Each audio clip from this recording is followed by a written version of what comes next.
myself Alfia Qureshi. Welcome to my YouTube channel. So in the last video we took an overview about blood supply of upper limb. Now in this video we'll talk about subclavian artery in the detail. Okay.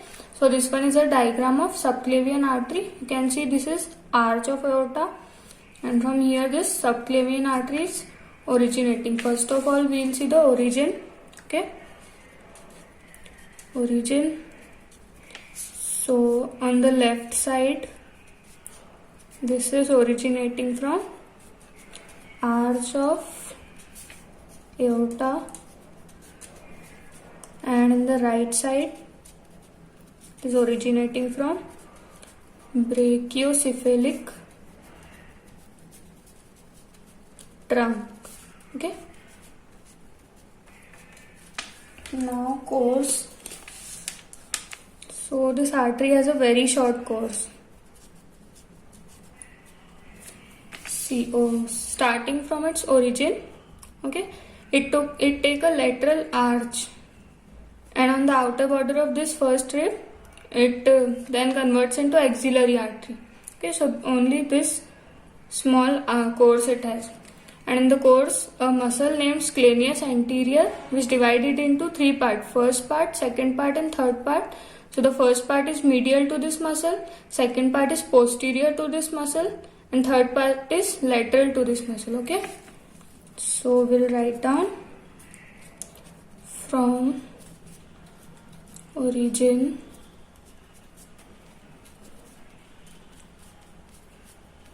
it takes a lateral arch crossing sternoclavicular joint. Okay, this is sternum and this is clavicle, so this is sternoclavicular joint. It crosses this joint. Okay, and then on outer border of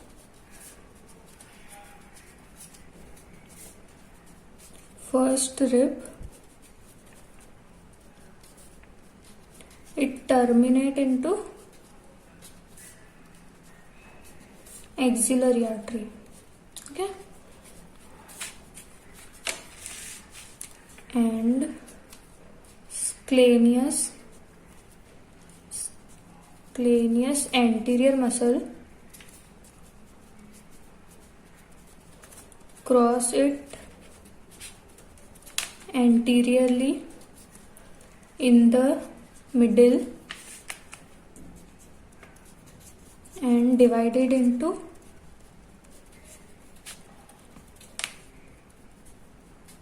three parts. So the first part is medial to muscle, and second part is posterior to the muscle. Like this is muscle, and this part behind this muscle is second part. Okay, posterior to muscle, and third part is lateral to the muscle. Lateral to the muscle. Okay, now we'll see relations. So we'll see the relations of each part individually. Okay, so relations of first part. So anterior relation. First we'll write down the relations and then I will show you those relations from the atlas.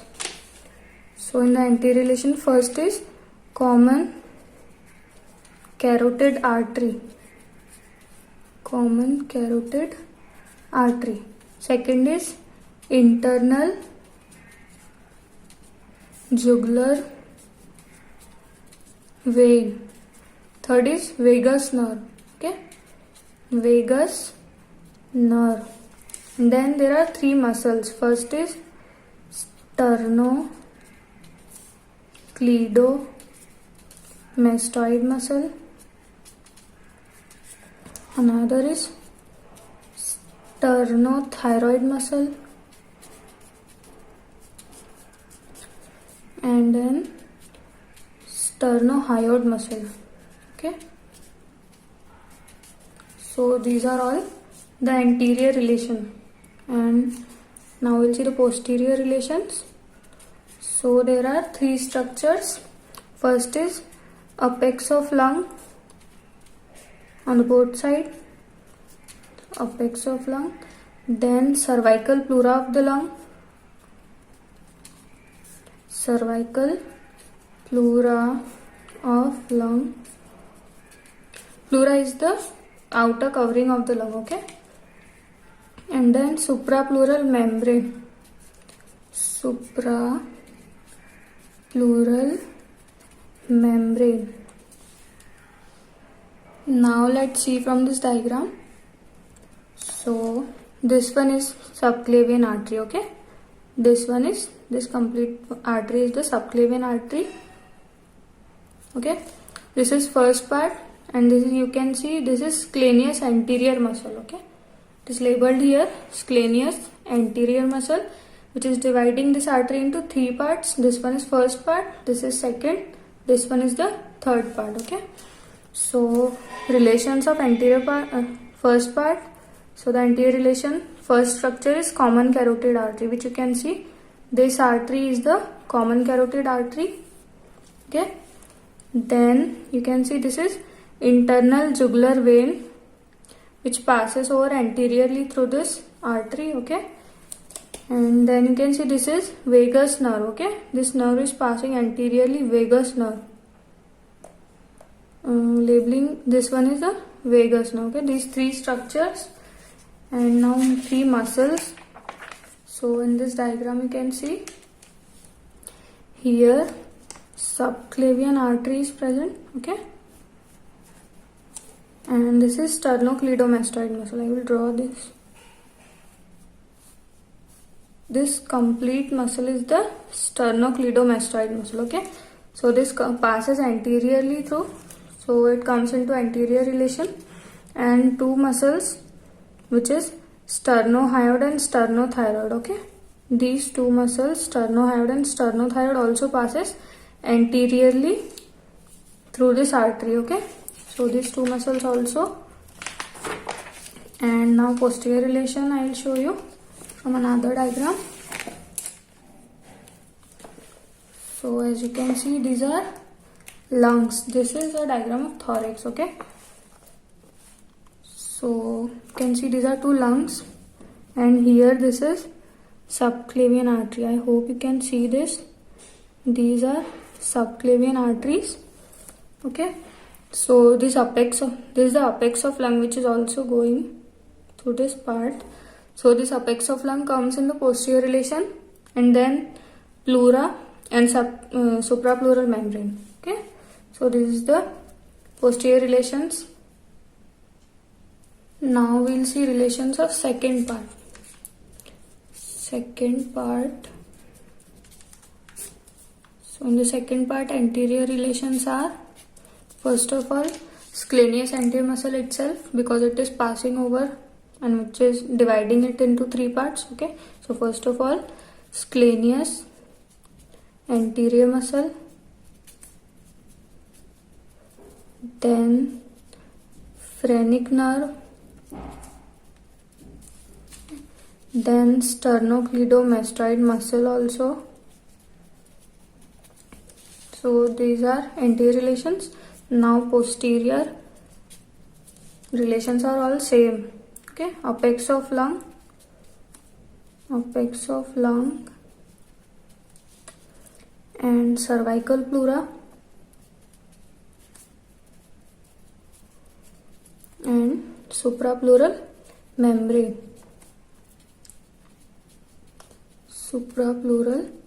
membrane. And we'll also see superior relation in this part. So in the superior relation, upper and middle cord of brachial plexus. Now let's see relations of second part. So you can see this muscle, scalenus anterior muscle, is passing anteriorly, and then you can see this second nerve, which is phrenic nerve.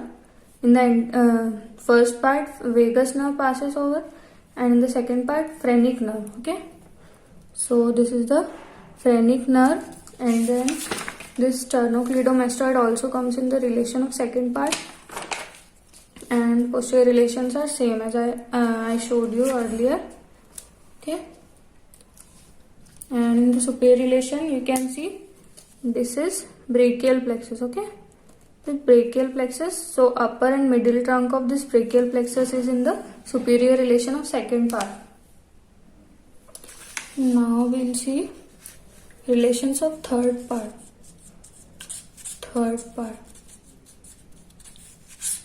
Okay, so anterior relation, first of all is clavicle.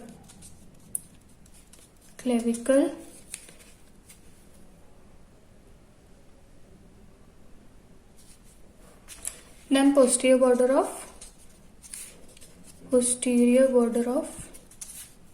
sternocleidomastoid muscle. These two are the anterior relation. Now posterior relations are apex of lung,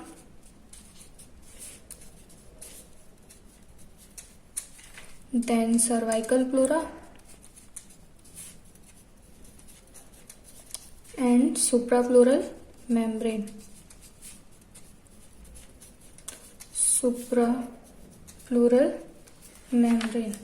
Now there are two more structures, which is scalenus medius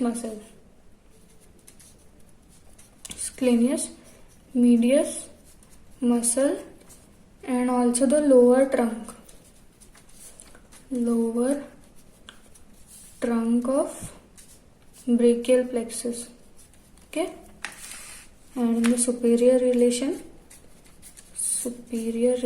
there are upper and middle trunk of brachial plexus, and we'll also see inferior relation in this part. So in the inferior relation there is first rib, from which this artery is terminating into axillary artery. Okay, now for the third part, you can see this is clavicle and this is this third part. Okay, so in the anterior relation of this third part there is clavicle. Okay, clavicle, and then posterior border. This is the posterior border which comes in the anterior relation of third part. Okay, and in the first and second part, whole muscle. Okay. Then in the posterior relation, so those three structures are all same in three parts, that is apex of lung and pleura and suprapleural membrane. And in this part, two more structures, which is, here I'll show you, there are three muscles, which is scalenus muscles, three: anterior, middle and posterior. So this middle scalenus muscle, which you can see is passing posteriorly. See, this is passing posteriorly through this artery. So this comes in the posterior relation of third part. Okay, this scalenus anterior dividing it into three parts. And this scalenus medius and scalenus posterior is passing posteriorly through the artery. That's why it comes in the posterior relation. And in the superior relation, upper and middle trunk of brachial plexus. Okay, and in the inferior relation, you can see this is first rib. Okay, so this is passing behind, okay, inferior to this third part. That's why it comes in the inferior relation of this third part. So guys, this is all about today's video. We have seen the relations, course and origin of subclavian artery. I will make second part of this artery, in which we will see the branches. So thanks for watching this video. Hope you like this video. Give it a thumbs up. Share this video with your friends. Don't forget to subscribe to the channel and also press the bell icon. Thanks for watching.